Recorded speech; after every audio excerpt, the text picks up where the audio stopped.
बिस्मिल्लाहिर्रहमानिर्रहीम, अस्सलाम वालेकुम। प्रोग्राम 11th आवर, मैं वसीम बदामी। बहुत सारे मौज़ूआत हैं आज भी बात करने के लिए, इसीलिए हमने बाकायदा तौर पर जो इंट्रो देते हैं उसको आज के प्रोग्राम में भी स्किप किया। कराची में कल 4 अहम गिरफ्तारियां हुई, उनमें आज एक पेशरफ्त हुई। कराची के नामजद मेयर वसीम अख्तर को आज मलीर पुलिस की तहवील में दे दिया गया, पहली पेशरफ्त। फिर सिंध में रेंजर्स के इख्तियारात अभी तक एक सवालिया निशान है, इस बारे में कोई भी क्लैरिटी नहीं है कि इख्तियारात में इजाफा होगा या नहीं होगा, होगा तो कब होगा। नंबर 2। नंबर 3, ये इस बात को भी सिंध हुकूमत ने दोहराया है, रेंजर्स के इस ख्याल या ख्वाहिश या तासुर के बरक्स कि रेंजर्स को इख्तियार दिया जाए पूरे सिंध में। आज एक बार फिर मुशीर इत्तलात ने दोहराया है कि नहीं, पूरे सिंध में तो नहीं है, मामला सिर्फ कराची तक ही महदूद रहेगा रेंजर्स के इख्तियारात का। नंबर 4, पाकिस्तान तहरीक इंसाफ के सरबराह इमरान खान साहब ने कह दिया है 7 अगस्त से बाकायदा तौर पर अपनी तहरीक का आगाज़ करेंगे, और देखिए मामला कहाँ तक जाता है। इसलिए मैं बगैर किसी लंबी तमहीद के अपने दीगर मेहमानों के तारुफ से भी पहले गुफ्तगू का आगाज़ करता हूँ। चूँकि वसीम अख्तर साहब को दिया गया है मलीर पुलिस की तहवील में, तो SSP मलीर राव अनवार मेरे साथ टेलीफोन लाइन पर है। अस्सलाम वालेकुम राव अनवार साहब। वालेकुम अस्सलाम। राव अनवार साहब, बताइएगा ये आपने दरख्वास्त दी ये वसीम अख्तर साहब को तहवील में लेने की किन मुकदमात की बुनियाद पर? देखें, ये एप्लीकेशन इन्वेस्टिगेशन ऑफिसर ने दी है, और ये केस था सचल पुलिस स्टेशन में। एक केस है जिसमें इनकी बेल नहीं है, और एक case Malir city police station में जिसमें इनकी बेल नहीं है, जिसपे कोर्ट ने इन्वेस्टिगेशन के लिए ऑर्डर किया है। और उस ऑर्डर के तहत जो है पुलिस ने वहाँ से इन्वेस्टिगेशन पुलिस ने जेल से इनकी कस्टडी ली है। जेल को ऑर्डर मिला है, हुक्म मिला है कोर्ट का, उस बिना पे पुलिस ने इनकी कस्टडी ली है और वो अपनी इन्वेस्टिगेशन कर रहे हैं। जो भी काम है वो कानूनी हुआ है और कानूनी तरीके से होगा, और इसमें ये सारी चीज़ है, इसके अलावा तो कोई ऐसी बात नहीं। अच्छा, और ये जो पुलिस स्टेशन है जाहिर है ये आपके अंडर में आता है, जिसका आपने बताया कि जिसमें इनके खिलाफ 2 मुकदमात ऐसे हैं जिनकी उन्होंने बेल नहीं ली, ऐसा ही है ना? हेलो राव अनवर साहब, आवाज आ रही है? आप आवाज तो आ रही है, लेकिन आपके उसमें वो फॉल्ट आ रहा है लाइन में। अच्छा, मैं सवाल दोहराता हूँ, अगर आपको आवाज आ रही है तो ठीक है, वरना हम रिकनेक्ट कर लेते हैं। जरा अच्छा कर लें तो बेहतर हो जाए। हम जरा एक लम्हे में फिर जरा रिकनेक्ट कर लीजिए जरा। राव अनवर साहब को SSP मलीर राव अनवर साहब से बात करना बड़ा अहम है कि जनाब वो इन तमाम हवालों से क्या कहते हैं। मीन वाइल मेरे साथ जो दीगर मेहमान ग्रामी मौजूद हैं, मैं उनका भी तारुफ करा दूँ। हमारे साथ यहाँ मौजूद हैं मेंबर नेशनल असम्बली हैं मुत्तहिदा कौमी मूवमेंट के सलमान मुजाहिद बलोच साहब। सलाम बलोच साहब, सर बहुत बहुत नवाजी, बहुत बहुत शुक्रिया, आपने वक्त निकाला। हमारे साथ मौजूद हैं ज़ाहिर रेंजर्स के इख्तियारात के हवाले से बहुत ही रेलेवेंट जो वज़ीर आला सिंध और पाकिस्तान पीपल्स पार्टी के इस वक्त जो भी मामलात हैं उस पर कानूनी मुशावरत करते हैं जनाब मुर्तज़ा वहाब साहब। मुर्तज़ा साहब, आपका बहुत बहुत शुक्रिया। और आज चूँकि PTI की तरफ से भी एक अनाउंसमेंट आई है, तो इस वक्त हमारे साथ अली मोहम्मद खान साहब भी मौजूद हैं पाकिस्तान तहरीक इंसाफ के। राव अनवर साहब हैं जी हमारे साथ दोबारा मौजूद हैं जी। राव अनवर साहब, जरा आपका आवाज़ आ रही है मेरी? बेहतर है? हाँ, कुछ बेहतर है सर। अच्छा, अब मुझे आप ये बता दीजिएगा कि ये जो 2 मुकदमात हैं जो कि एक ऐसे थाने में जो आपके अंडर में आते हैं, और इन 2 मुकदमात की वसीम अख्तर साहब ने बेल नहीं करवाई थी, इसलिए इन्वेस्टिगेशन ऑफिसर आज गया अदालत में कि साहब ये सब कुछ आप हमारे हवाले कीजिए। पहले ज़िमनी सवाल ये कि यहाँ MNA बैठे हैं MKM के, वो ये कहते हैं कि जनाब ये आज तो उनका ये कहना है, और आज MKM ने पूरी प्रेस कॉन्फ्रेंस की, उसमें भी आपके हवाले से तहफ़्फ़ुज़ात का इज़हार किया। वो कहते हैं हाँ तो जज साहब मौजूद नहीं थे, जमानत कैसे मिली, यानी ये आपको तहवील कैसे मिला, रिमांड कैसे मिली, ये ऐसा कुछ आबाद आपके इल्म में है राव अनवर साहब? नहीं, तो ये तो इनको कहेंगे, वो तो कोर्ट ने दिया है ना, कोर्ट ने ऑर्डर किया है। वो कह रहे हैं जज साहब मौजूद नहीं थे, ऐसा है क्या? जज ही नहीं था? क्या मैं मौजूद नहीं था? जज साहब आज मौजूद नहीं है। जज साहब क्यों? कोर्ट के ऑर्डर हुए, जेल वाले बगैर कोर्ट के ऑर्डर कैसे दे देंगे? कल सुबह कोर्ट खुलेंगी, अगर इनको कोई एतराज है तो चले जाएं, कोर्ट चले जाएं। अच्छा सही, चले, फिर मैं उनसे पूछूंगा अभी जब प्रोग्राम आगे बढ़ेगा तो मुझे बता दीजिए ये 2 मुकदमात कब दर्ज हुए थे वसीम अख्तर साहब के खिलाफ राव अनवर साहब? ये एक 72 2016 है और दूसरा 40 2016 है। ये 2016 में हुए। क्या क्या मुकदमात हैं ये 2? ये इनके जो लीडर थे अल्ताफ हुसैन, और जिन्होंने मुल्क के जो लॉ इन्फोर्समेंट एजेंसी अदारे हैं उनके खिलाफ है ना जो है नाजेबा अल्फाज और वो इस्तेमाल किए, जिसको इन लोगों ने, जिसमें ये खुद जो MNA साहब बैठे हैं ये खुद भी वांटेड हैं, और जो बैठे हैं मेरे प्रोग्राम में जो MNA बैठे हैं वो? जी बिल्कुल बिल्कुल, ये भी वांटेड है काफी केसेस में, और इन्होंने तो उन लोगों ने और इनका केस भी आपके ये भी आपके थाने में आता है मामला? जी जी इनके जी 23 कहाँ गिरफ्तार क्यों नहीं कर रहे हैं? FIR देखें मेरे पास जो है वो इन्वेस्टिगेशन का मसला है।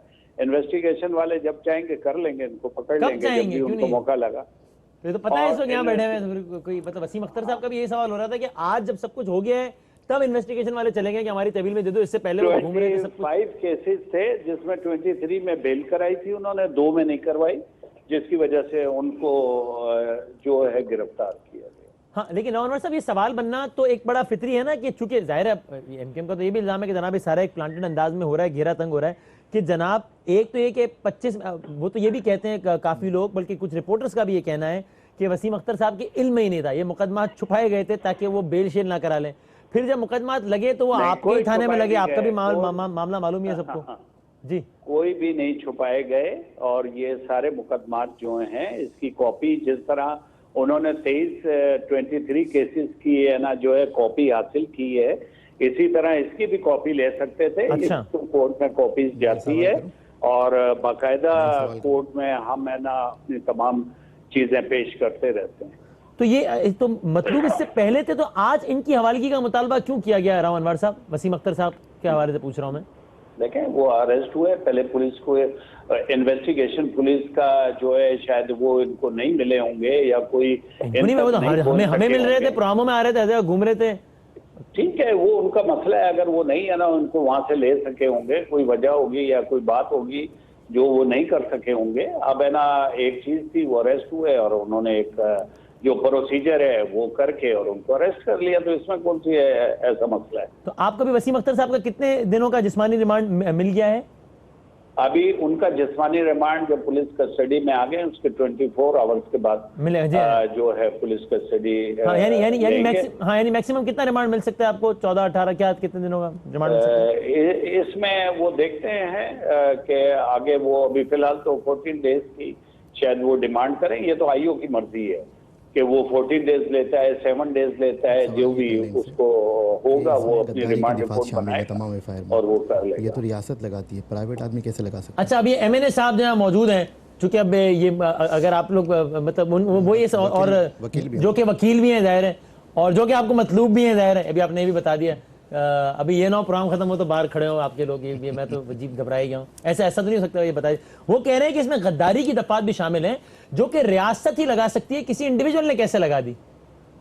तो वसीम अख्तर साहब पे गद्दारी और ये रॉ से ताल्लुकात, ये सारे मामला है ना, गद्दारी की दफात भी हैं, है ना राव अनवर साहब? ये बिल्कुल बगावत की। तो अब ये राव ये सलमान बलोच साहब एनफोर्समेंट एजेंसी को के खिलाफ बातें करके ये एक वो लॉ एनफोर्समेंट एजेंसी जो मुल्क की सरहदों की हिफाजत करती है, जो मुल्क की हिफाजत करती है, और वो है ना उसके खिलाफ इस तरह के नाजेबा अल्फाज इस्तेमाल करते हैं, उस पर अगर किसी भी है ना पाकिस्तानी को तकलीफ हो सकती है। हाँ, लेकिन वो ये पूछ रहे हैं, कानूनी नुक्ता पूछ रहे हैं एज ए लॉयर कि ये जो गद्दारी और ये सारे मामला, इसमें तो रियासत ये काम कर सकती है, फरीक बन सकती है, कोई इंडिविजुअल तो नहीं बन सकता। तो ये काम कैसे नहीं बन सकता है? रियासत देखें, बगावत के किसी भी केस में रियासत के अलावा भी वो होता है, ये कर लेना, कोर्ट चले जाएं, ये आगे भी 23 केसेस है उसमें इन्होंने क्यों नहीं ये सारी चीजें की हैं? बेल आउट हुए हैं, सारी चीज करवाई है इन्होंने, इनके खिलाफ इस तरह के केसेस हैं, वो चालान किए हैं पुलिस ने, तो ये चालान कोर्ट ने क्यों एक्सेप्ट किया? सवाल ये, जब आर्टिकल 6 का मुकदमा बनना था बगावत का मुशर्रफ पे, तो उसमें सुप्रीम कोर्ट में डायरेक्शन दी वफाकी हुकूमत को, वफाकी हुकूमत मुद्दई बनी उसमें। तो कानून ये कहता है कि बगावत की जो भी दफा लगाई जाएगी, जो भी केस होगा, तो वो रियासत कोई भी कानून नुक्ता अदालत में चले जाए, वो रियासत करवा सकती है, और वो किसी इंडिविजुअल के कहने पे बगावत की दफा शामिल नहीं हो सकती। मेरा ये नुक्ता है। तो इसमें इन्वेस्टिगेशन में इसको कहाँ लेके जाएंगे? वो एक राव अनवर साहब, इस पे आपका जवाब क्या है? यही कि जनाब को मसला है तो अदालत में चले। 23 केसेस चालान हो चुके हैं काफी। इसमें कितने ऐसे लोग हैं जो अदालत में नहीं गए, उनके कोर्ट ने वारंट निकाले। ये नुक्ता आप वो जाके एटीसी कोर्ट में पेश कर दें। आप अगर वो उस पर कोई कार्रवाई नहीं करती, हाई कोर्ट है, सुप्रीम कोर्ट है, उधर चले जाएं। वैसे फैक्चुअली ये नुक्ता तो ठीक है ना? आपने देखा जो गद्दारी का जो आला तरीन, नहीं समझते कि ये नुक्ता ठीक है। देखिए वो और मसला था। उसमें एक है ना जो है गवर्नमेंट का मसला था कि जो गए हैं उनको हटाया गया। ये एक किसी के खिलाफ किसी को उकसाना है। लेकिन रावण साहब, मैं तो खैर वकील भी नहीं हूं और ना, लेकिन जहां जो मेरी नाकिस इत्तला है या मालूमात है वो ये कि इसमें मुशर्रफ कहने से कुछ नहीं होता। लेकिन मेरा ख्याल ये, मैं तो कानून का तालिब इल्म ही नहीं हूं, कि मुशर्रफ साहब के हवाले से मुस्लिम लीग नून ने मुतासिरा फरीक की हैसियत से केस इनिशिएट नहीं किया था कि हमारी हुकूमत उड़ाई, बल्कि विफाकी हुकूमत की हैसियत से केस इनिशिएट किया था कि गद्दारी का मामला है, विफाकी हुकूमत ही इनिशिएट करती है। ऐसे ही था। कैसी बेस हो गया ना आपका? 6 में वो आर्टिकल 6 का उसका मैं आपको याद दिलाऊं, वो था मोहतरमा कुलसुम नवाज 99 जो है हैदराबाद में एक जलसा किया था। अच्छा, क्या आप क्या कह रहे हैं? मोहतरमा कुलसुम नवाज शरीफ साहिबा, जब नवाज शरीफ साहब जेल में थे, वो सिंध के दौरे पे आई थी, उन्होंने हैदराबाद में एक जलसा किया था और उन पे जो है रियासत से गद्दारी और बगावत का मुकदमा बना था और वो उसमें जो फरीक जो बना था वो उस थाने का SHO बना था, माना रियासत बनी थी। प्राइवेट के कहने पे, प्राइवेट आदमी के कहने पे, मुद्दई बनने पे पुलिस जो है बगावत की दफात जो है FIR में दर्ज ही नहीं कर सकती, तो इन्वेस्टिगेशन में ये दफा कहाँ लेकर जाएंगे? चलिए, आपका भी नुक्ता आ गया, ठीक है। अच्छा, वैसे ये बताएं, ये मुद्दई है कौन? ये इन केस में कौन लोग हैं रावण साहब? प्राइवेट लोग हैं, मुद्दई हैं, पाकिस्तानी नेशनल हैं, उनका ID कार्ड यहाँ का है, सारे हैं। और अगर इनको इतना ऐतराज था तो इन्होंने अभी तक है ना इसके केसेस को खत्म क्यों नहीं करवा दिया? ये तो अभी मैं प्रोग्राम में आगे चलेगा तो पूछूंगा प्रोग्राम में। वो आपसे बात जी हाँ, वो तो मैं इसीलिए मैं आपसे सिर्फ कानूनी नुक्ता पूछ रहा हूँ, कोई सियासी मामला इसीलिए आपसे नहीं। लेकिन मुझे ये बता दें कि ये वैसे इस पर मुझे हैरत का इज़हार तो करने दें कि ये जो प्राइवेट इंडिविजुअल्स हैं, ये एक तो अचानक निकले, इनकी FIR भी कट गई, ऐसे माहौल में जहाँ कटती नहीं है FIR, लोग थक जाते हैं, लेकिन ये और निकले भी आपके इलाके में सारे। हाँ बिल्कुल। किसके इशारे में निकले?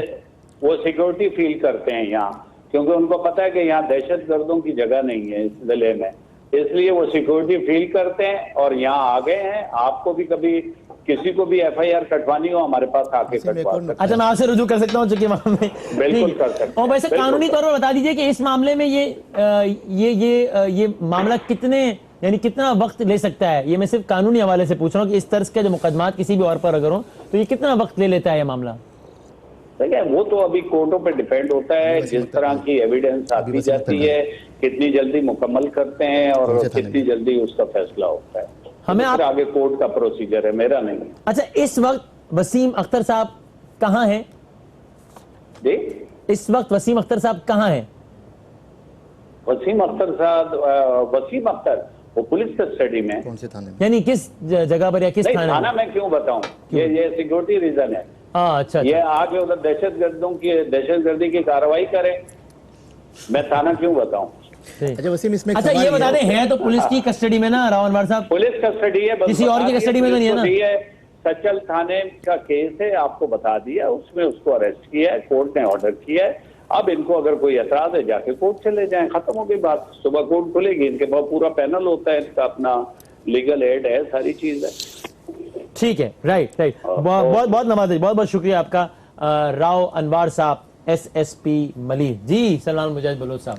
वसीम भाई, इसमें एक नुक्ता ये भी है कि हम पे ये इल्ज़ाम है कि हमने अल्ताफ़ हुसैन भाई की तकारीर सुनी और हमने मुर्तकिब हुए इस गुनाह के और हम पे FIR दर्ज हो गई। वो जो इसमें मुद्दई बना है वो भी तो अल्ताफ़ भाई की तकरीर सुनकर ही गया, जिसने FIR दर्ज की उसने भी तो तकरीर सुनी। आपका बड़ा मासूमाना सवाल है, इतने बोले मुकदमा हो सकता भाई, वो सहूलत पे का कोई मुकदमा होगा नहीं, सुनने पे है, सुनने पे। वो कहते हैं ना फारसी मक़ूल है, नकले कुफ्र न बाशद।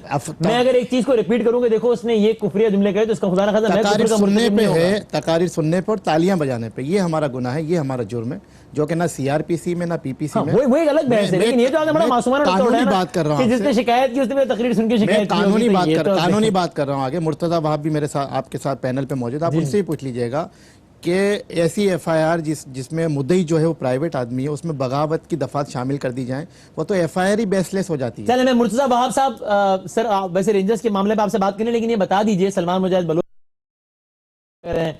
आप बताइए कि ये नुक्ता कानूनी तौर पर ठीक है जो उन्होंने उठाया है कि बगावत के हवाले से अगर आपने किसी पे मामला रखना है तो ये काम रियासत ही कर सकती है, इंडिविजुअल्स नहीं कर सकते। बिस्मिल्लाहिर्रहमानिर्रहीम। वसीम, देखिए, बगावत के 2 एस्पेक्ट हैं। अच्छा, एक, बगावत के तहत मुकदमा आर्टिकल 6 के तहत आईनी मुकदमा कायम किया जाता है। उसमें सलमान साहब की बात बिल्कुल दुरुस्त है कि उसके लिए फेडरल गवर्नमेंट की कंसेंट ज़रूरी है और फेडरल गवर्नमेंट उसमें मुद्दई बनती है, जैसा कि सबने देखा जनरल मुशर्रफ वाले केस में हुआ। लेकिन गालिबन ये केस मैंने देखा तो नहीं है, बट जो मुझे बातों से लगा वो आई थिंक पीपीसी की शिक 124A के तहत फाइल किया गया है और परहैप्स उसके अंदर रियासत को कंप्लेनेंट होना जरूरी नहीं है। अच्छा, बट ये मैंने देखा नहीं है कागजात, ये मेरा सिर्फ असेसमेंट है। बादियों नजर में उनको यही लग रहा है अपेरेंटली कि वो बगावत सिर्फ वो उसी वो तो कॉन्स्टिट्यूशन की एब्रोगेशन का मामला था और वो उस हवाले से ये। अच्छा, जरा बाकायदा बहस करेंगे ब्रेक के बाद, लेकिन अली मोहम्मद खान साहब जरा आप भी चलते चलते बता जाइए, ये जो मामला है इस वक्त आपने देखा कराची में 4 हाई प्रोफाइल गिरफ्तारियां, फिर आज ये सब, इस पर आप कमेंट कीजिए। फिर वैसे मैंने आपसे इमरान खान साहब के हवाले से ही बात करनी है जो एहतजाजी तहरीक का ऐलान किया, लेकिन इस पर क्या कहेंगे सारी सूरत हाल पर? बिस्मिल्लाहिर्रहमानिर्रहीम, बहुत शुक्रिया वसीम। अल्लाहुम्मा सल्लि व सल्लिम व बारिक अला सय्यिदिना मोहम्मद। देखें, जो भी इवेंट्स अनफोल्ड कल से हो रहे हैं उसमें यह है कि लॉ इन्फोर्समेंट एजेंसीज ने अपनी कार्रवाई की है। अभी राव अनवार साहब ने ये बात की है कि इनके पास लीगल कोर्स ओपन है और ये कल रिलीफ ले सकते हैं। लेकिन मुझे एक देखें, वसीम साहब को उन्होंने गिरफ्तार किया है, ज़ाहिर है उन पर FIR मौजूद है और पुलिस ने अपनी कार्रवाई करनी है, उन्होंने की है। कल अदालत उनको कोई रिलीफ जो है वो देगी भी। लेकिन एक बात मुझे बड़ी अजीब लगी है, वो क्या कि राव अनवार साहब ने जो हमारे ऑनरेबल MNA साहब सलमान साहब बैठे हैं, हाँ। जिस तरीके से उन्होंने इनको मुखातिब किया है, क्या ये राव अनवार साहब इनको थ्रेट कर रहे हैं? यानी कि अगर इन्होंने सलमान साहब ने गलत काम किया है तो जाके गिरफ्तार करें, और अगर नहीं किया तो फिर आपको थ्रेट करने का इस तरीके से मैं समझ अजीब सा मुझे लगा कि ये जो बैठे हैं इन पे भी मुकदमात हैं, तो मुकदमात हैं तो पकड़ लेते, और अगर नहीं पकड़ा तो इस तरह मीडिया पे आके और इस तरह से करना, मैं समझता हूँ कि कानूनी जिम्मेवारी है। अगर इन पे मुकदमात है जाके गिरफ्तार करें, और अगर नहीं किया तो इस तरह से चैनल पे बैठ के इस तरीके से एक MNA को मुखातिब करना, क्या आप उनको प्रेशराइज कर रहे हैं? अगर लॉ के मुताबिक गिरफ्तार करना बनता है तो गिरफ्तार किया जाना चाहिए था, और अगर आपने गिरफ्तार नहीं किया तो फिर आप गुनहगार हैं। मुझे अजीब सा लगा, अजीब सी आपने आपको क्यों गिरफ्तार नहीं करते? सर देखें, मुझ समेत इसमें फारूक सत्तार भाई, नसरीन जलील बाजी, खुशबक शुजात बाजी, हमारे तकरीबन 6-7 MNA, सेनेटर्स, ख़वातीन, सबके नाम है इसमें। 30 लोग तो नामजद हैं, बाकी कोई 150-200 लोग जो हैं वो, ये सारे FIR का मतन भी एक ही है। हाँ। थाना अलग अलग है, मुद्दे अलग अलग है, और एक मतन का, एक मैटर का सिर्फ एक ही FIR रजिस्टर हो सकता है। कानूनी बात करूं तो 100 FIR नहीं हो सकती, ये कानून कहता है। लेकिन समझ से बाहर वसीम के अल्ताफ़ हुसैन भाई की तकरीर सुनना या अल्ताफ़ हुसैन भाई की तकरीर पर ताली बजाना कौन सा जुर्म है, किस CRPC के तहत, किस PPC के तहत, किस आईन पाकिस्तान के तहत। लेकिन एक ही ज़िले में ये तमाम मुकदमात का इंदराज होना, और मुद्दई भी वो जिनका ताल्लुक किसी ना किसी या तो कालेदम जमात से है या किसी ना किसी हमारी अगेंस्ट सियासी जमात से है। आपने चेक किया है कि इस मामले में जो फरीक है, जो मुद्दई है, वो हमने चेक भी किया, सियासी जमातों के लोग भी हैं, चेक भी किया, और किन जमातों के लोग हैं, क्रिमिनल रिकॉर्ड भी है। किन किन जमातों के लोग हैं? 1-2 इसमें सपा साहबा के हैं, कुछ इसमें हकीकी के लोग हैं, कुछ सिंध कौम परस्त जमातों के, सबके क्रिमिनल रिकॉर्ड भी है माशाल्लाह। और एक तो खातून इसमें जो है कंप्लेनेंट है, तो समझ से बाहर है। और मैं आपको बताऊं कि रऊफ सिद्दीकी भाई ने तमाम मुकदमात में ऑनरेबल हाई कोर्ट में 265K की एप्लीकेशन भी फाइल की हुई है, ठीक है, और उसमें बरियत की दरख्वास्त भी लगाई हुई है। लेकिन हमें हमारी अदालतों से पूरा उम्मीद है, पूरी वो है। यही तो वजह है कि इस मामले कह रहे थे दबाव के नतीजे में फैसला सुनाया, कह रहे हैं अदालतों पर भरोसा है। हाँ, कल का जो स्पेसिफिक हम आया उसके तो हम अदालत के फैसले पे तो कमेंट कर सकते हैं, लेकिन हम जज के ऊपर कमेंट नहीं कर सकते। लेकिन फैसला तो जो है वो दबाव के तहत ही आया, और इसका नतीजा आज हमने, फैसला मैंने थोड़ी दिया, जज ने दिया, आपने जज पर ही कमेंट किया है। नहीं, मैं जज के फैसले पे, मैं एक लीगल फ्रेटर्निटी का स्टूडेंट हूँ, मैं एक वकील हूँ, मुझे पता है कि जज के ऊपर आप कमेंट नहीं कर सकते, आप उसके फैसले पे कमेंट कर सकते हैं, क्योंकि वो पब्लिक प्रॉपर्टी। कल आपके मेहमान थे हमारे शो में, उन्होंने कहा कि मैंने वसीम अख्तर साहब से सुना कि वसीम अख्तर साहब ने खुद कहा कि जज ने खुद कहा है कि मुझ पर दबाव है। हाँ, ये आपके मेहमान ने, आपके MNA ने कल कहा, ये वसीम भाई ने, वसीम अख्तर साहब ने ये कहा कि जज ने ये कहा कि मुझ पर दबाव है, ये JIT बेसलेस है, लेकिन हमें दबाव के तहत इसको एक्सेप्ट करना पड़ रहा है, और इसकी बेस पे हम आपकी बेल रिजेक्ट कर रहे हैं। ये जज के अल्फाज हैं। ठीक है, चलो मैं ब्रेक लेता हूँ। वैसे मैंने जो रिपोर्ट देखी, रिपोर्ट ये देखा मैंने कि उन्होंने ये कहा कि मैं मजबूरन ये काम कर रही हूँ, और उसकी उन्होंने मजबूरी का एक दूसरे कॉन्टेक्स्ट में कहा। उन्होंने कहा कि भाई ये JIT है, जिसको अपेरेंटली आप सब लोगों ने तस्लीम किया है, वो यूं कि इस JIT को कहीं चैलेंज नहीं किया। रेंजर्स के वकील ने भी यही प्ली ली कि जनाब इस JIT को आप लोगों ने कहीं चैलेंज नहीं किया, इसलिए हमने JIT किसी फोरम पे चैलेंज नहीं हो सकती। तो मैं एक ब्रेक के बाद बहस को आगे बढ़ाते हैं, मुर्तज़ा आप साहब से भी आता हूं। JIT can not be accepted as a piece of evidence in any court of law. But JIT वगैरह एतराज हो तो उसके खिलाफ अदालत में नहीं जाना चाहिए। आप कहां पे जाके एतराज करेंगे? अगर वो किसी कोर्ट में जाएगा तो आप उसके खिलाफ जाएंगे ना। जीआईटी तो केस का हिस्सा होती है, पुलिस फाइल का हिस्सा होती है जनाब। चलें एक छोटे से ब्रेक के बाद इस मामले को मजीद आगे बढ़ाते हैं। और एक अजीब व गरीब बात की है, एसएसपी मलिक राव अनवार साहब ने कहा है कि उनके थाने के अंडर में हमारे जो आज के मेहमान हैं वो भी एक केस में मतलूब हैं। अब मुझे नहीं मालूम कि अब क्या होगा इस प्रोग्राम के बाद। एक ब्रेक के बाद वापस आते हैं। कुछ नहीं होगा।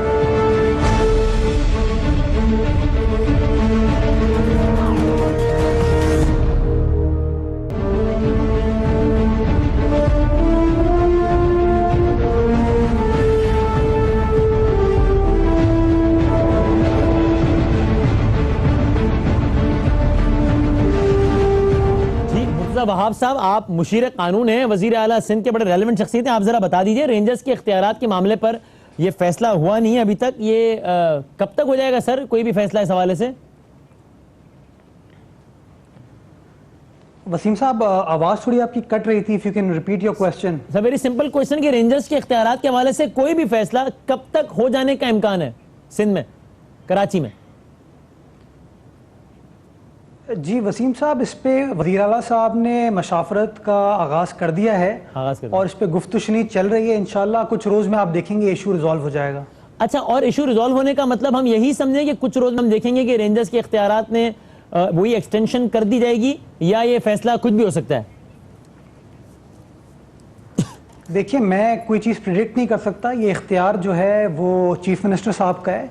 चीफ मिनिस्टर साहब इंशाल्लाह ग्राउंड रियलिटीज़ को मद्देनज़र रखते हुए, जो कि लॉ एंड ऑर्डर सिचुएशन है उसको मद्देनज़र रखते हुए, जो सिंध की आवाम में के बेहतर मफाद में फैसला होगा इंशाल्लाह वो करेंगे। अगर मैं पूछूं कि रेंजर्स का वापस जाना शहर से, ये तो इस वक्त खारिज से इम्कान है, तो ये स्टेटमेंट ठीक है या ये स्टेटमेंट गलत होगा मेरा? क्या आपने कहा? कि रेंजर्स का वापस जाना, कि उनको वापस भेज दिया जाए, उनसे कहा जाए कि हमें मजीद खिदमात की जरूरत नहीं है। अगर मैं ये कहूँ कि ये बात तो बिल्कुल खारिज से इम्कान है, ऐसा तो नहीं होने लगा, तो ये बात कहना ठीक होगा या नहीं, ये स्टेटमेंट देना ठीक नहीं होगा मेरा? नहीं, मेरे ख्याल में इस वक्त किसी चीज़ को प्रीएम्प्ट या प्रेडिक्ट नहीं करना चाहिए। मैं कोई डॉक्टर नहीं हूँ और किसी चीज को खारिज से इम्कान भी नहीं करार देना चाहिए। कर दूं। जी बिल्कुल, जो सूबे के बेहतरीन मफाद में होगा इंशाल्लाह वो फैसला किया जाएगा। आप खुद जा रहे हैं वैसे मुर्तज़ा आप सब दुबई जा रहे हैं वज़ीर आला सिंध के साथ, ये इसी हवाले से मामला फाइनल करने के लिए? ये ऐसे टिकर्स मैंने टीवी पे देखे हैं, अभी तक ऐसी इत्तला मुझे कोई नहीं है। अभी जो भी डिस्कशन हो रही है कराची में ही हो रही है। कल लाड़काना में हम थे, चीफ मिनिस्टर साहब ने लाड़काना डिवीजन के जो पुलिस अफसरान थे उनसे इस इशू को डिस्कस किया कि क्या लॉ एंड ऑर्डर सिचुएशन है। बड़ी मुफस्सिल ब्रीफिंग उनको दी गई और उस ब्रीफिंग के बाद जो कंसेंसस था वो ये था कि लाड़काना डिवीजन के अंदर सिंध पुलिस अल्हम्दुलिल्लाह अच्छा काम कर रही है और एज सच कोई precarious law and order situation वहाँ पर नहीं है। इसी तरह वक्तन फ़वक्तन तमाम डिवीजन्स के पुलिस अफसरान से ये पूछा जाएगा। रेंजर्स के बारे में कराची डिवीजन के पुलिस अफसरान से भी पूछा जाएगा, उसके बाद इंशाल्लाह फैसला होगा। सही है। अच्छा बस ये बता दीजिए कि आप चूंकि ये बात कह चुके हैं मुख्तलिफ टीवी चैनल्स पे, तो वो तो मैं उससे आगे का सवाल करता हूँ ताकि तकरार ना हो, कि जब भी आपसे पूछा गया कि भाई आपने कहा ना मुशावरत का आगाज हो गया, जब भी पूछा गया कि भाई ये तारीख तो पता थी सबको कि इस तारीख को इख्तियार खत्म हो जाएंगे, तो भाई इससे पहले मुशावरत का आगाज हो जाता ताकि बेयकीनी की कैफियत ही नहीं होती। तो आपने एक दो एग्जांपल्स दी कि विफाक ने भी तो यूं किया था, पिछली दफा भी तो ये हुआ था, ये बातें बिल्कुल ठीक है, लेकिन मेरा सिर्फ सवाल ये कि अगर यही काम, ठीक है सबने ये काम किया, मैं नहीं कह रहा कि आपने पहली मरतबा ये काम किया, विफाक ने भी, लेकिन अगर यही काम एक हफ्ते 8-10 दिन पहले हो जाता तो इसमें क्या कबाहत क्या थी, क्या वजह थी कि काम हर वक्त तारीख गुजरने के बाद ही होता है, जिससे फिर मुख्तलिफ आर्ग्यूमेंट जन्म लेते हैं? वसीम साहब, लॉ एंड ऑर्डर सिचुएशन जो है वो बड़ी टाइमली होती है, इसमें हर सेकंड इंपॉर्टेंट होता है। शायद हम कोई फैसला कर जाएं 15 जुलाई को, जो 15 जुलाई के हालात हों वो 19 जुलाई को ना हो, वो 25 जुलाई को ना हो, तो हमेशा जो आपके मारूजी हालात होते हैं उनको मद्देनज़र रखते हुए फैसला किया जाता है। इसको चीज़ों को असेस करने का प्रोसेस बहुत पहले से स्टार्ट हो गया था। ये एक इतना इम्पॉर्टेंट फैसला है कि इसमें हम कोई हेस्ट नहीं करना चाहते, हम तमाम चीज़ों को बरूए कार लाते हुए मद्देनजर रखते हुए लेकिन मुर्तज़ा भाई, अब रेंजर्स आप जानते हैं कि कराची के खारजी और दाखिली रास्तों से कुछ जगहों से विड्रॉ हुई है, कुछ और जगहों से विड्रॉ होने की इत्तलात है, तो अल्लाह ना करे मेरे मुंह में खाक, क्या पता 20 जुलाई के जो हालात हों 21 जुलाई को वो हालात ना हो, यानी कि अगर ऐसे किसी भी इक़दाम के नतीजे में खुदा ना खास्ता मेरे मुंह में खाक कुछ भी होता है, किसी कुछ भी लॉस होता है, तो ये तो फिर इसका कौन जिम्मेदार होगा फिर? वसीम भाई, मैं बड़ा इस पे मासूमाना गुजारिश आपसे करूंगा कि ये असेसमेंट थोड़ी सी क्रूड है।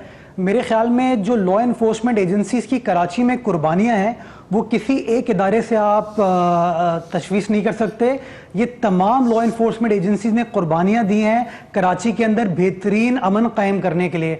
ये आपका कहना कि रेंजर्स चले जाएंगे तो अमन ख़त्म हो जाएगा, ये बड़ा अनफेयर स्टेटमेंट है। मैं अप्रिशिएट करता हूँ पाकिस्तान रेंजर्स की काविशों को, उनकी एफर्ट्स को कि उन्होंने कराची में किस तरीके से अमन को रिस्टोर किया, उसको मेंटेन किया, बट उनके साथ साथ हमारी इंटेलिजेंस एजेंसीज और हमारी सिंध पुलिस की जो परफॉर्मेंस है आप उसको प्लीज इसमें कोई शक नहीं है कि पुलिस के शोहदा तो इस लिहाज से भी ज्यादा मजलूम है, इस लिहाज से और ज्यादा मजलूम है कि चाहे हम मीडिया वाले हों या चाहे मुआशरे में जनरली, उनकी तो कुर्बानियों को भी बेचारों को उस तरीके से खिराज तहसीन पेश नहीं किया जाता है। मैं इतनी खुलकर बात कह रहा हूं बाकी इदारों की निस्बत, ठीक है, इतनी खुलकर बात कर रहा हूं, लेकिन ये एक फैक्ट तो है ना कि पुलिस के पॉलिटिसाइज होने की वजह से, रिसोर्सेज ना होने की वजह से और सौ और मसले मसाइल की वजह से हालात इस नहज पर आ गए कि बाकायदा रेंजर्स को लाना पड़ा, सालों से याद बिठाना पड़ा, फिर उनको एक्टिव किया गया। तभी हमने देखा कि शहर के हालात में एक वाज़े फर्क आया। पिछले 2 सालों में जब से शहर के हालात में वाज़े फर्क आया है, जो सबसे मेजर वेरिएंट है वो रेंजर्स का बाइख्तियार होना है ना, ये भी एक फैक्ट है ना। वसीम साहब, आप इसी मिसाल को रेप्लिकेट करें इंटीरियर सिंध में। इंटीरियर सिंध में तो पाकिस्तान रेंजर्स नहीं है, वहाँ तो सिंध पुलिस एक्सक्लूसिवली काम कर रही है। वहाँ पर आपको टारगेट किलिंग भी इस वक्त नहीं मिलेगी, आपको किडनैपिंग फॉर रैंसम भी नहीं मिलेगी, वहाँ पे आपको डकॉइटी भी नहीं मिलेगी, वहाँ पे आपको सेक्टेरियन किलिंग भी नहीं मिलेगी। वहाँ पे टेररिज्म के इंसिडेंट्स बहुत हद तक ख़त्म हो चुके हैं। आप इसी मिसाल को आप पंजाब में क्यों नहीं लेके जाते? इसी मिसाल को आप केपीके में क्यों नहीं लेके जाते, जहां पे बन्नू जेल ब्रेक हुआ, जहां पे मर्दान का इंसिडेंट हुआ, जहां पे एपीएस इंसिडेंट हुआ। पंजाब के अंदर छोटू गैंग का इंसिडेंट इतना बड़ा इंसिडेंट था। आप देखिए किस तरीके से इस्लामाबाद को कंट्रोल कर लिया था एक निहत्ते शहरी ने। वहां इस तरह की कोई बात की नहीं जाती। सारी बातें जो है वो सिंध हुकूमत के लिए कर दी जाती है।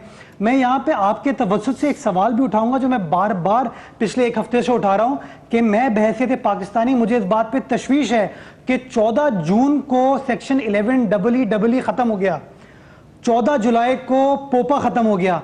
वफाकी हुकूमत ने क्या किया, वजारत दाखिला ने क्या किया, ये सारी बातें आप एक्सपेक्ट करते कि सिंध हुकूमत हर चीज को प्रीएम्प्ट कर दे, प्रोएक्टिव हो जाए, लेकिन फेडरल गवर्नमेंट से कोई नहीं पूछता। कोई चौधरी निसार साहब से भी तो पूछे कि वो क्या कर रहे हैं। मैंने आपसे सवाल करने से पहले इसलिए फेडरल गवर्नमेंट की बात की, बिल्कुल ठीक है। अच्छा, मैं इस पर भी आपने जो बात की उसका भी आर्गुमेंट पे बात मजीद हो सकती है, मैं आता हूँ आपकी तरफ, लेकिन इससे पहले अली साहब ये आप बताइएगा ये क्या तज्जिया बनता है वहां से, अगर आप इन हालात को देखें तो, कि जब वो ये कहते हैं, आज मौला बख्श चांडियो साहब ने कहा और मुर्तज़ा वासफ को एंडोर्स कर रहे हैं कि भाई सिंध में आप इंटीरियर सिंध में मामला उस लिहाज के खराब नहीं है, कराची ये मामला एक्सक्लूसिव था, इसलिए हमने रेंजर्स के इख्तियारात को कराची तक महदूद रखा है। Your comment on this?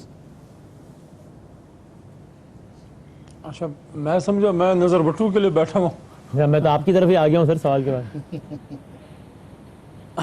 अच्छा सर, ऐसा है कि ये बात तो सही है मुर्तज़ा वहाब साहब की कि बाकी पाकिस्तान में ख़ुसूसन पंजाब में वो तंदही नज़र क्यों नहीं आ रही, लेकिन अगर आप स्पेसिफिकली पूछेंगे केपीके का, हाँ, तो आर्मी पब्लिक स्कूल का जो वाक़या था मुर्तज़ा साहब, वो कैंट एरिया में था और उसकी ज़्यादा रिस्पॉन्सिबिलिटी वो वहाँ पे मौजूद जो आर्मी के जवान्स थे उन्हीं की थी, उसके बाद परवेज़ खटक साहब की थी। हैविंग सेड दिस, अपनी रिस्पॉन्सिबिलिटी से पीटीआई भागती नहीं है, लेकिन ये एक हकीकत है कि केपीके दहशतगर्दी की जंग में फ्रंट लाइन स्टेट है, सूबा है, और आज से नहीं, पिछले 40-45 साल से, जब से अफगान वॉर, अफगान जिहाद स्टार्ट था, और जितने ज़्यादा शहादतें पुलिस ने दी हैं किसी ने नहीं दी।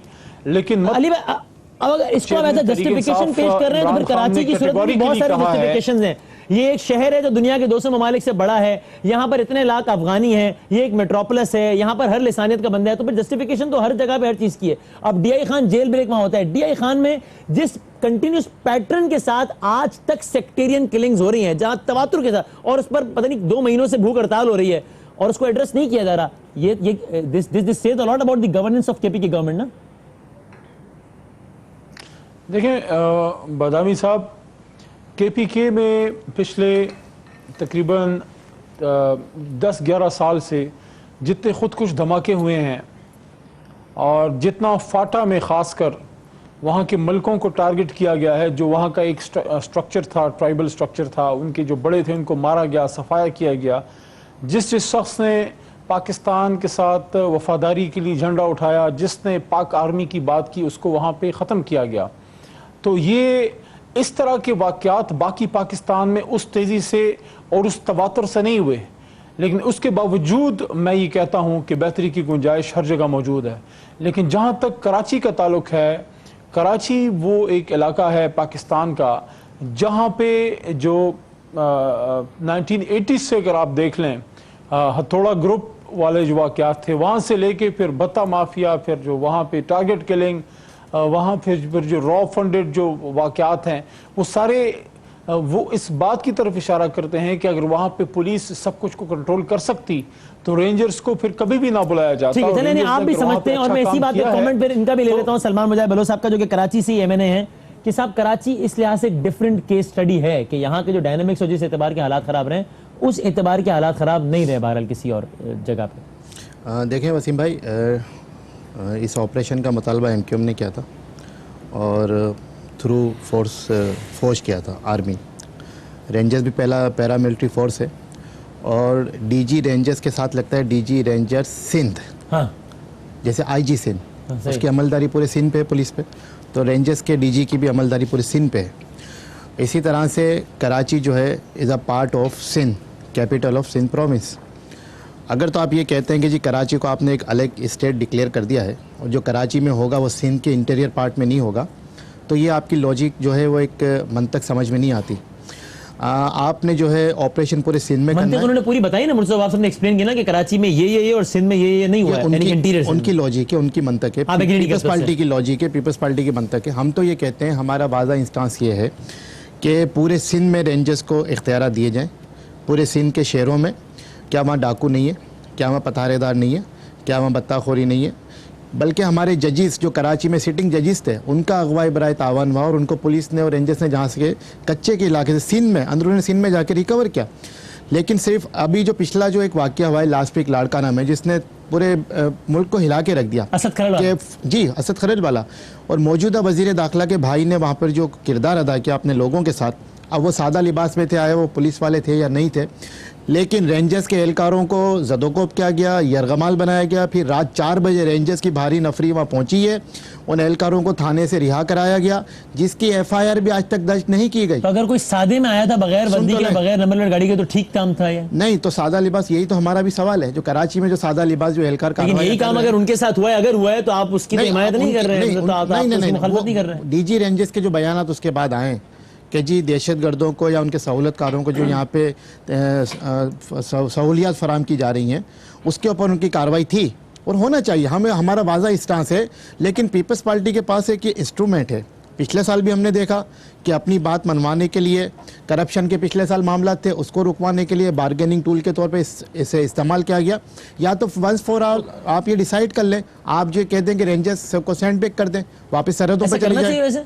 नहीं, अगर पीपल्स पार्टी ये समझती है कि रेंजर्स उनके साथ ज्यादती कर रही है और उनके इलाकों में जाके ज्यादती कर रही है, बेगुनाहों को पकड़ा जा रहा है, हमारी तो पहली ये है, हमारी तो पहली है कि रेंजर्स को ऑपरेशन को कंटिन्यू करना चाहिए।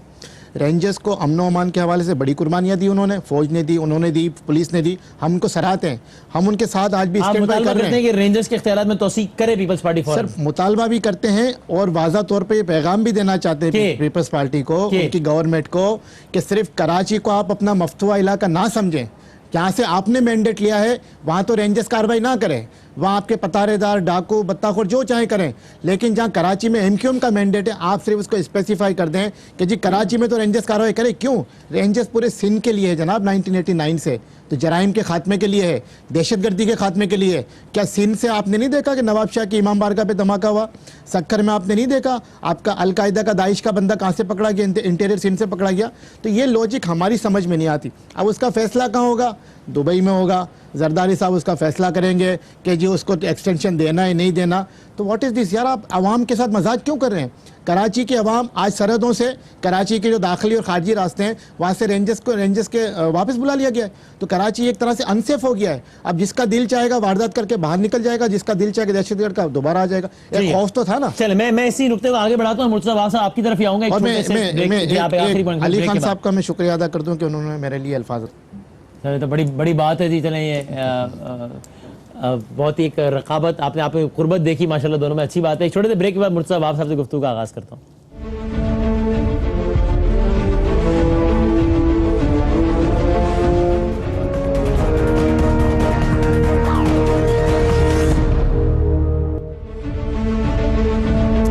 आज खुश आमदीद के दौरान ब्रेकिंग न्यूज़ भी आ गई थी और ये इसी दौरान हमारी डीजी रेंजर्स से भी बात हुई है, मेजर बिलाल अकबर साहब से बात हुई है। और डीजी रेंजर्स साहब का इस दौरान ये कहना था कि जिस मुशावरत के हवाले से बात हो रही है कि जनाब ये पुलिस की मुशावरत से ही अगर सिंध में, इंटीरियर सिंध में मामलात होते हैं तो पुलिस की मुशावरत से मशरूत हैं। तो उस पर डीजी रेंजर्स सिंध ये कहते हैं कि उस मुशावरत से मुराद ये हरगिज़ भी नहीं है कि मसलन पुलिस के पास जाकर इजाज़त ली जाए और उसके बाद कोई कार्रवाई की जाए। उन्होंने कहा कि पुलिस से बड़ा अच्छा है बिल्कुल हमारा वर्किंग रिलेशनशिप, लेकिन मुशावरत से मुराद ये हरगिज़ भी नहीं कि पुलिस से इजाज़त ली जाए, बल्कि इससे मुराद ये है कि जब रेंजर्स, इंटीरियर सिंध के हवाले से भी कह रहे थे कि जब रेंजर्स किसी भी इंडिविजुअल के हवाले से अपने एविडेंसेस पर काम करने के बाद जब कन्विंस हो जाए कि ये बंदा ये इसको उठाना चाहिए तो वो उसको गिरफ्तार करके उसको उठाकर पुलिस के हवाले कर दें। ये है मुशावरत से मुराद। और इसी प्रोसेस को जारी रखते हुए गुज़िश्ता 2 सालों में अपर सिंध से रेंजर्स ने 300 से ज़ायद अफराद को गिरफ्तार किया है, जिसकी वजह से भी सिंध में आज अमन व अमान के हालात निस्बतन खासे बेहतर हैं। तो ये मैं एक बार फिर दोहरा दूं, डीजी रेंजर्स सिंध से अभी हमारी बात हुई, वो ये कहते हैं कि मुशावरत से मुराद ये नहीं है कि जनाब पुलिस से बाकायदा इजाज़त लेकर कोई बंदा उठाया जाए इंटीरियर सिंध में, बल्कि उससे मुराद ये है कि जब रेंजर्स एविडेंसेस के बाद इस बात पर कन्विंस हो जाए कि किसी बंदे को उठाना है तो वो उठाकर उसको पुलिस के हवाले कर दें। और इसी प्रोसेस को अपनाते हुए पिछले 2 सालों में 300 से ज़ायद लोग अपर सिंध से उठाए गए हैं और पुलिस के हवाले किए गए हैं, जो कि भी सिंध में आज बेहतर अमन अमान की एक बड़ी वजह है। मुर्तज़ा अवाब साहब, आप स्ट्रेट मुझे बता दीजिए, आप इस बात से आप एग्री करते हैं मुशावरत की इस डेफिनेशन से? यही है वसीम साहब, मेरे ख्याल में मेरे पॉइंट को मैं सही तरीके से शायद दोहरा नहीं पाया। Let me repeat it. मैंने कहा मशावरत का अमल स्टार्ट किया वज़ीर आला साहब ने और लाड़काना वो इसी अमर में गए थे ताकि वो वहाँ के पुलिस अफसरान से पूछ सकें कि आया लॉ एंड ऑर्डर सिचुएशन की ग्राउंड रियलिटीज़ क्या हैं, आया वो केपेबल हैं तमाम सिचुएशन को संभालने के लिए, और क्या टेररिज्म के इश्यूज वहाँ पे इस वक्त प्रिविलेंट है या नहीं। आई रिपीट, मैंने रिगार्डिंग अरेस्ट को इस तरह की पहले बात नहीं की। ये आई थिंक मिसकंस्ट्रू किया गया है मेरे स्टेटमेंट को। इस तरह की मेरी कोई बात नहीं थी। बट मैं इस बात पर वज़ीर आला साहब अपनी प्रेस कॉन्फ्रेंस में भी कह चुके हैं और मैं बात को दोहराऊंगा कि पाकिस्तान रेंजर्स को पुलिसिंग पावर्स जो है कराची डिवीजन के लिए दी गई थी और ये सितंबर 2013 में सबसे पहले दी गई थी। वो पावर 19 जुलाई को ख़त्म हुई है। हाँ नहीं, यानी अब मुझे बता, मैं बिल्कुल जो आपने कहा है, मैंने तो बिल्कुल ये नहीं कहा कि आपने वो बात दोहराई है, बिल्कुल सही। मैं सिर्फ ये कह रहा हूँ कि अब ये बता दीजिए जो डीजी मैं अवाम को बताने के लिए वो रिस्पांस उनका ये आया था। मुझे बता दीजिए कि अगर किसी इंडिविजुअल के बारे में रेंजर्स अपना होमवर्क करने के बाद कन्विंस हो जाती है कि इसको, इस आदमी को उठाना चाहिए, पुलिस को इत्तला, पुलिस से इजाजत लेती है ना रेंजर्स, ना इत्तला देती है, उस बंदे को उठाकर फिर पुलिस के हवाले कर देती है, ये ठीक है अमर? देखिए वसीम साहब, इजाजत की बात तो सवाल पैदा इसलिए नहीं हो सकता क्योंकि रेंजर्स जो है सिंध पुलिस के मातहत नहीं आती, तो वो इजाजत पुलिस के नोटिस में लाना चाहिए। देखिए उसूलन चूंकि पुलिसिंग पावर्स जो हैं इंटीरियर सिंध के लिए वो सिंध पुलिस के पास हैं, तो अरेस्ट का जो प्रोसेस है वो पाकिस्तान रेंजर्स को नहीं, वो सिंध पुलिस को कंप्लीट करना चाहिए। इंटीरियर सिंध के लिए अगर 30 जुलाई 2015 का आप नोटिफिकेशन उठा के देखिए जो कि मिनिस्ट्री ऑफ इंटीरियर ने इशू किया था, तो उसके तहत पाकिस्तान रेंजर्स का जो डोमेन है that is for assisting Sindh police for maintaining law and order in interior. Exactly, और उन्होंने जो कमेंट किया है वो इसी असेसमेंट वाली बात पर किया ना, कि वो ये कि असेसमेंट से मुराद वो ये कहते हैं कि जनाब इसका मतलब ये नहीं है कि पुलिस को इत्तला दी जाए, इजाजत नहीं, इत्तला भी दी जाए, लेकिन ये जरूर है कि बंदा उठाकर फौरन पुलिस के हवाले कर दिया जाए। But you are of the opinion कि नहीं, इंटीरियर सिंध में अगर रेंजर ने कोई बंदा उठाना भी है तो पुलिस के नोटिस में होना चाहिए कि बंदा इस वक्त उठ रहा है, रेंजर उठा रही है इस बंदे को। आप यही कह रहे हैं ना? मैं वसीम साहब, आप ऐसा कीजिएगा कि 2009 की एक एसओपी है होम डिपार्टमेंट की हाँ issue ठीक है, की यानी हुई। आप वो जो कह रहे हैं उसका SOP हवाला भी दे रहे हैं। मैं अपने- सिर्फ क्योंकि अपने- वक्त कम है इसलिए आपसे पूछ रहा हूं कि आप यही कह रहे हैं ना, बिल्कुल हवाला भी दे रहे हैं उसका जो आप कह रहे हैं, लेकिन आप यही कह रहे हैं कि आपकी नजर में मुशावरत जी ये वो है। एसओ मैं मुझे अगर पता होता कि वो इस तरह का स्टेटमेंट देंगे तो मैं आपके सामने वो एसओपी ले आता और आपके सामने टीवी पे दिखा चलिए, आपने देता। बात- ठीक है। वो एसओपी प्लीज देख लीजिए। यानी आप एक हाँ ठीक, आपका उसके पॉइंट बाद ऑफ व्यू इस पर बात डिफरेंट है, ठीक है, और आप उसका वो एसओपी का हवाला दे रहे हैं जो कि इस वक्त आपके पहले, लेकिन आप दोहरा रहे हैं। 2 मिनट ही रह गए, फाइनल कमेंट आपसे फिर अली मोहम्मद एक खान चीज साहब। जी, एडिशन कर दूं जी। कि लास्ट वीक जो लाड़काना में वाकया हुआ हाँ। और उसकी एफआईआर अब तक दर्ज नहीं की गई सिंध पुलिस की जानिब से, क्योंकि सिंध पुलिस महकमा दाखिला के अंडर में आती है। हाँ। तो लास्ट कुछ मंथ में रेंजर्स ने मूव किया था हाई कोर्ट में कि हमें एफआईआर दर्ज करने का भी इख्तियार दिया जाए। तो मैं ये कहूँगा मुर्तज़ा साहब से भी, गवर्नमेंट ऑफ सिंध से मुतालबा करूँगा कि रेंजर्स को एफआईआर रजिस्टर करने का भी इख्तियार दिया रेंजर्स को एफआईआर दर्ज करने का मुतालबा, रेंजर्स को दिया जाए। एफआईआर दर्ज करने का इख्तियार ताकि दिया इस जाए। किस्म के इंसिडेंट से अवॉइड मेंबर किया जाए। नेशनल असेंबली मुत्तहिदा कौमियों का मुतालबा है। वजीर दाखिला ठीक। के भाई के खिलाफ तो एफआईआर हो, पुलिस नहीं कर रही। हाँ, लेकिन तो ज़ाहिर रेंजर्स तो करे। आप किसी एक केस में तो रेंजर से मुतालबा नहीं कर सकते मैं ना, वसीम साहब जवाब- जनरली आप कह रहे हैं कि वसीम साहब, मैं रेंजर्स को जवाब एफआईआर दर्ज देने करने का के लिए- इख्तियार देते, ये एमकेएम के एमएलए का मुतालबा है। जी मुर्तज़ा साहब क्विकली जरा पहले अली मोहम्मद साहब से वसीम साहब, सलमान जी सलमान साहब नेशनल असेंबली के मेंबर हैं। हाँ। पाकिस्तान पीनल कोड और सीआरपीसी में अमेंडमेंट करवा देंगे और बिस्मिल्लाह जो पावर उसके लिए अमेंडमेंट करनी पड़ेगी। फाइनल वर्ड देते जी, उसकी बात कीजिए। अली सर, ये मोहम्मद सिंध खान साहब गवर्नमेंट आपने का काम है। डीजी रेंजर्स की सिंध बात भी गवर्नमेंट सुनी है, कर मुर्तज़ा सकती है। आप साहब का अपना ओपिनियन जब आप है। पुलिसिंग के इख्तियार दे सकते हैं रेंजर्स को, तो रजिस्टर करने का भी एफआईआर रजिस्टर जी, करने अली का भी मोहम्मद खान साहब फाइनल वर्ड, बस मैं कंक्लूड कर रहा हूँ। अमेंडमेंट की जरूरत नहीं है मुर्तज़ा साहब, आप भी बैरिस्टर हैं। देखें, गुफ्तगू से हमारे एमकेएम के भाई की भी ये लग रहा है कि वो भी डीजी रेंजर्स और रेंजर्स की